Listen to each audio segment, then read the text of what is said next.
పాకిస్తానీ ఉగ్ర సంస్థలు భారత్లో దాడులు చేసేందుకు నేపాల్ను మార్గంగా ఎంచుకునే ప్రమాదం ఉందని నేపాల్లో ఆందోళన వ్యక్తమైంది. స్వయంగా నేపాల్ అధ్యక్షుడి సీనియర్ సలహాదారు ఓ ఉన్నత స్థాయి సెమినార్లో ఆ దేశ ప్రభుత్వానికి హెచ్చరికలు చేశారు. లష్కరే తొయిబా, జైషే మహమ్మద్ వంటి పాకిస్తాన్ వేదికగా కార్యకలాపాలు నిర్వహించే ఉగ్ర సంస్థలతో నేపాల్కు పరోక్షంగా ముప్పు వాటిల్లుతోందని సెమినార్లో నిపుణులు తెలిపారు. భారత్లో ఉగ్రదాడులు చేసేందుకు లష్కరే తొయిబా, జైషే మహమ్మద్ వంటి పాకిస్తానీ ఉగ్ర సంస్థలు నేపాల్ను మార్గంగా ఎంచుకుంటాయని ఆ దేశంలో ఆందోళన వ్యక్తమైంది. ఈ మేరకు దక్షిణాసియాలో ఉగ్రముప్పులను ఎదుర్కోవడంపై చర్చ కోసం కాఠ్మండూలో జరిగిన ఓ ఉన్నత స్థాయి సెమినార్లో పాల్గొన్న నేపాల్ అధ్యక్ష సలహాదారు బహదూర్ తాపా నేపాల్ అధ్యక్షుడు రామచంద్ర పౌండెల్ను హెచ్చరించారు.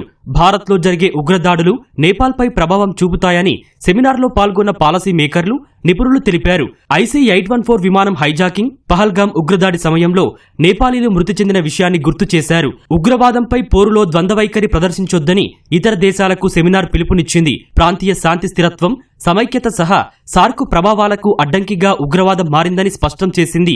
ఉగ్ర నిర్మూలనకు భారత్, నేపాల్ బార్డర్లో సంయుక్త పెట్రోలింగ్, నిఘా సమాచార మార్పిడి చేసుకోవడం సహా మనీ లాండరింగ్ ను అరికట్టాల్సిన అవసరముందని పేర్కొంది. భారత్, నేపాల్ మధ్య 1751 కిలోమీటర్ల మేర సరిహద్దు ఉంది. ఇక్కడ భద్రతా తనిఖీలు తక్కువగా ఉంటాయి. ఫలితంగా నేపాలీల వివరాలను ఫోర్జరీ చేసి పాకిస్తానీ ఉగ్రవాదులు సులభంగా సరిహద్దు దాటి వచ్చే ప్రమాదాన్ని నిఘా వర్గాలు ఎప్పుడో గుర్తించాయి. గతంలో అలా చొరబాటుకు యత్నించిన లష్కరే తొయిబా, జైషే మహమ్మద్ ముష్కరులను సరిహద్దు పోలీసులు అరెస్టు చేశారు. 1999లో జరిగిన ఇండియన్ ఎయిర్లైన్స్ విమానం IC-814 హైజాకింగ్ దీనికి ఒక ఉదాహరణ. కాఠ్మండూ నుంచి ఢిల్లీ వస్తున్న విమానాన్ని ఉగ్రవాదులు ఆయుధాలతో ఎక్కి హైజాక్ చేశారు.